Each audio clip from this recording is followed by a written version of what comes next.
Surveillance and cybersecurity remain a top concern on Capitol Hill. Tackling the president's infrastructure plans and the upcoming battle over school choice. All that and more right here on Politics and the People.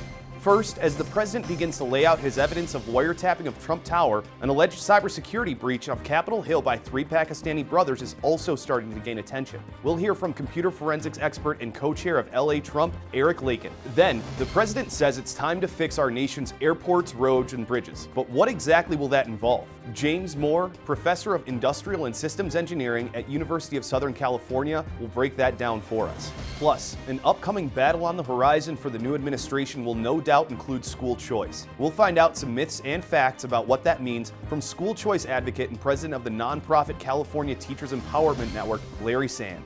I'm Michael Deary. You're watching Politics and the People.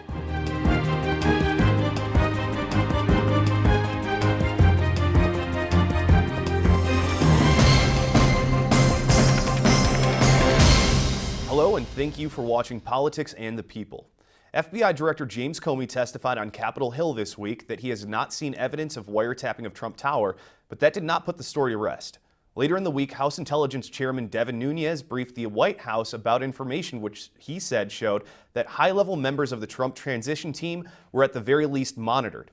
All this comes as another investigation gains growing attention about three Pakistani brothers, Imran Abid and Jamal Awan, who allegedly stole servers and hard drives from members of Congress. With me to unpack all this is computer forensics expert and co-chair of the LA Trump is Eric Lakin. Eric, you've worked with the FBI in the past, correct? Yes, we've helped. Can you tell me about your, can you tell me about your experience working with the FBI and the intelligence community? Well, there is a very close cooperation between the private sector and the public sector. The FBI is one of the parties that cooperate with the private sector through an organization called InfraGard, which is a national program where private sector entities have the ability to funnel information to law enforcement, federal law enforcement, and to share information to protect the critical infrastructure. Well, let's jump into American infrastructure and intel. Comey says that there's no evidence. Do you believe him? I do believe him. I do believe him. But the FBI is not the only player here. We have the NSA. We have the various intelligence agencies beyond the NSA. So, from Comey's perspective, certainly I believe him. I think Comey is always getting it to us straight. So Nunes has said that he has high-level information that indicates that members of the Trump transition team had been monitored, which directly contradicts Comey's testimony from last week. Are you thinking that they're looking at two different pieces of information? What we're witnessing is a digital sausage factory, essentially, and we have many different things in play at the same time. Nunes is referring to intercepts that took place of the Trump administration, Trump transition team as a result of other investigations. And so inadvertently, according to Nunes, information had been collected. So while Trump was not technically wrong, he may not have been the target, but he may have been surveilled. Now, Nunes went directly to the press and to the White House with this information before sharing it with members of his committee, which some claimed was a bit irregular. Do you see it in that way?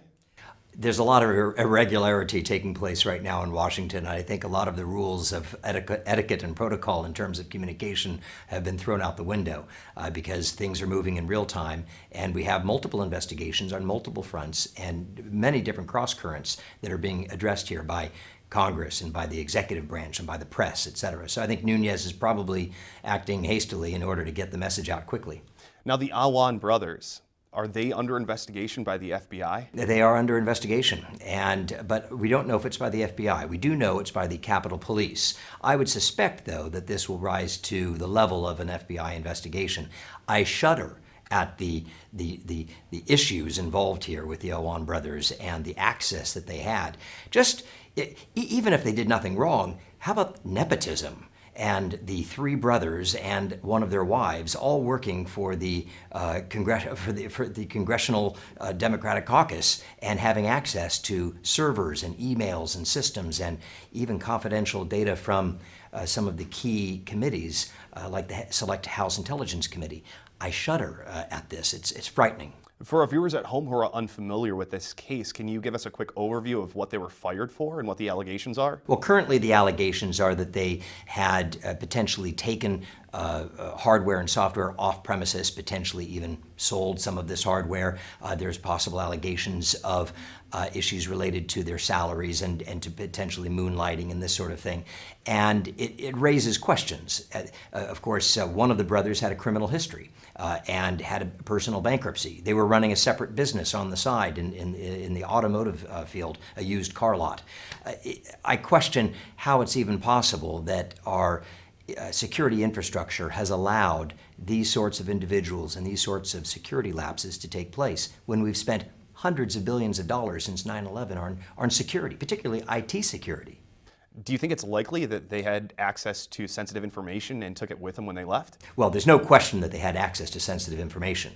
And it doesn't have to be classified information to be sensitive. Let's see what happened with Wasserman's emails and how these weren't classified, but they were sensitive, and they essentially brought down the campaign of Hillary Clinton. So you don't necessarily have to have classified information to have damaging information, and certainly they had access. What they did with it, we don't know. The investigation is ongoing, and so far the investigators have been pretty tight-lipped. What are the possible implications for national security? Well, the implication for national security is that one of these individuals could have blackmailed a member of Congress, or could have sold information for personal profit, or perhaps to state actors who are working against the interests of the United States. This is serious stuff, and if there's anything that we have learned, at least in the corporate world, where I spend most of my time conducting investigations, is that it's the insider threat that is the most dangerous and most damaging. And of course, we've seen this with Snowden and with Manning and these folks who had access, legitimate access, but then abused that access. There's a former intelligence community member, George Webb, who has a YouTube channel, and he's elucidated a few theories about what might be behind this, and he is pointing the finger at perhaps Hillary Clinton herself. Do you think that there's any validity to his claims? I've reviewed Mr. Webb's ongoing series, and while I think they're certainly interesting and he has a few points to be made, I would reserve judgment on that, and I would take a very conservative approach in terms of the background of the investigation and what the true issues and causes were. So I wouldn't subscribe to Mr. Webb's position, not quite yet. Now, in terms of cybersecurity as a whole, what can the U.S. do to prevent leaks, or excuse me, I suppose infiltrations like this in the future? Is there anything that we can do? Well, I think a lot of it has to do with awareness. We have folks in Congress who are making decisions about data who really don't understand data. Data is the lifeblood of the world economy today. Cash is now data. Everything's electronic. And therefore, we have to take this much more seriously as a nation. And the federal government, in certain pockets, they do. And we have some of the brightest and top engineers in the world working in the federal government. But we also have to have leadership that knows that they need to orchestrate a global and cohesive and holistic approach to data security nationally for our nation's protection and for our protection as citizens, because there are bad actors around the world looking for ways to get into U.S. systems and to compromise our technology, our trade secrets, and certainly our government secrets. This has been fantastic. Thank you so much for joining us. Hopefully we can have you on again to discuss these issues further. My pleasure. Thank you for having me. Absolutely. Coming up, the president's $1 billion infrastructure plan. He says it's necessary, but is it feasible? Vice Dean of the USC School of Engineering, James Moore, tells us what we can expect and when we can expect to see this initiative get off the ground next.